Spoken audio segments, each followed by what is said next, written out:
اعوذ باللہ من الشیطان الرجیم بسم اللہ الرحمن الرحیم السلام علیکم ورحمۃ اللہ وبرکاتہ۔ میں آپ سب کو خوش آمدید کہتی ہوں اپنے اس یوٹیوب چینل پر۔ آج ہمارے سبق کا عنوان ہے مخارج الحروف۔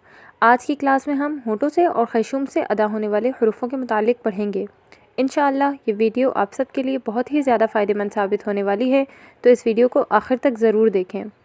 ویڈیو شروع کرنے سے پہلے اگر ابھی تک آپ نے ہمارا یوٹیوب چینل سبسکرائب نہیں کیا تو اسے سبسکرائب کر لیں اور ساتھ ہی ساتھ نوٹیفیکیشن بیل آئیکن ضرور دبائیں تاکہ آپ کو تجوید سے متعلق روزانہ کی بنیاد پر اس طرح کی ویڈیوز ملتی رہیں۔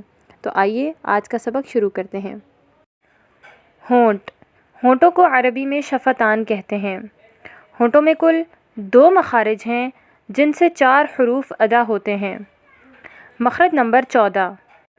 مخرج نمبر 14 حرف فا کا ہے۔ ثنائے علیا کے کنارے یعنی سامنے والے دونوں دانتوں کے کنارے جب نیچے والے ہونٹ کے شکم سے لگیں یعنی نچلے ہونٹ کے اندرونی حصے سے لگیں تو ایک حرف فا ادا ہوتا ہے۔ مخرج نمبر 14 دوبارہ سمجھ لیں، یعنی ثنائے علیا کے کنارے جب نیچے والے ہونٹ کے اندرونی حصے سے لگیں تو ایک حرف ادا ہوتا ہے فا۔ مخرج نمبر 15 کی جانب چلتے ہیں۔ مخرج نمبر 15 حروف با، میم اور واو کا ہے۔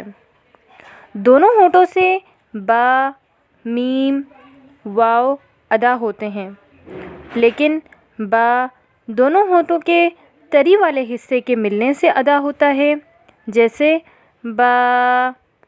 میم دونوں ہونٹوں کے خشکی والے حصے کے ملنے سے ادا ہوتا ہے، جیسے میم۔ اور واو دونوں ہونٹوں کو گول کرنے سے ادا ہوتا ہے، جیسے واو۔ مخرج نمبر 15 دوبارہ سمجھ لیں۔ مخرج نمبر 15 حروف با، میم اور واو کا ہے۔ دونوں ہونٹوں سے با، میم، واو ادا ہوتے ہیں، لیکن با دونوں ہونٹوں کے تری والے حصے کے ملنے سے ادا ہوتا ہے، میم دونوں ہونٹوں کے خشکی والے حصے کے ملنے سے ادا ہوتا ہے، اور واو دونوں ہونٹوں کو گول کرنے سے ادا ہوتا ہے۔ دونوں ہونٹوں سے ادا ہونے والے ان چاروں حروفوں کو حروف شفویہ کہتے ہیں۔ اب تک ہم نے جن مخارج کے متعلق پڑھا ان تمام مخارج کا تعلق مخرج محقق سے ہے۔ اب ہم ان 2 مخارج کے متعلق پڑھیں گے جن کا تعلق مخرج مقدر سے ہے۔ مخرج نمبر 16۔ ناک کی نرم ہڈی کو عربی میں خیشوم اور اردو میں بانسا کہتے ہیں۔ اس سے غنہ نکلتا ہے۔ غنے کا بیان انشاءاللہ نون اور میم کے قاعدوں میں انشاءاللہ تعالی آئے گا۔ غنے کو مختصراً یوں سمجھیے کہ آواز کو تھوڑی دیر ناک میں ٹھہرا کر گنگنی آواز میں پڑھنے کو غنہ کہتے ہیں۔ آئیے 17ویں مخرج کی جانب چلتے ہیں۔ مخرج نمبر 17 جوف دہن کا ہے، یعنی منہ کے اندر کا خالی حصہ۔ اس سے حروف مدہ یعنی الف مدہ، واو مدہ اور یا مدہ ادا ہوتے ہیں، لیکن الف مدہ جوف حلق سے، واو مدہ جوف شفتین سے اور یا مدہ جوف لسان سے ادا ہوتی ہے۔ اس لیے ان حروفوں کو حروف جوفیہ اور حروف ہوائیہ بھی کہتے ہیں۔ مخرج نمبر 17 ایک مرتبہ دوبارہ سمجھ لیں۔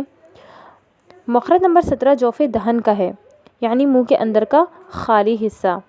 اس سے حروف مدہ یعنی الف مدہ، واو مدہ اور یا مدہ ادا ہوتے ہیں، لیکن الف مدہ جوف حلق سے، واو مدہ جوف شفتین سے اور یا مدہ جوف لسان سے ادا ہوتی ہے۔ اس لیے ان حروفوں کو حروف جوفیہ اور حروف ہوائیہ بھی کہتے ہیں۔ آج کے سبق میں بس اتنا ہی۔ آج کا سبق اپنے پاس لکھ کر محفوظ کر لیں اور اسے یاد کر لیں۔ اگر ویڈیو اچھی لگے تو اسے لائک کریں اور شیئر کریں، اور اگر ابھی تک آپ نے ہمارا یوٹیوب چینل سبسکرائب نہیں کیا تو اسے سبسکرائب کر لیں اور ساتھ ہی ساتھ نوٹیفیکیشن بیل آئیکن ضرور دبائیں تاکہ آپ کو تجوید سے متعلق روزانہ کی بنیاد پر اس طرح کی ویڈیوز ملتی رہیں۔ انشاءاللہ پھر کسی نئی ویڈیو اور ایک نئے سبق کے ساتھ حاضر ہوں گے۔ تب تک کے لیے اجازت دیجیے۔ السلام علیکم ورحمۃ اللہ وبرکاتہ۔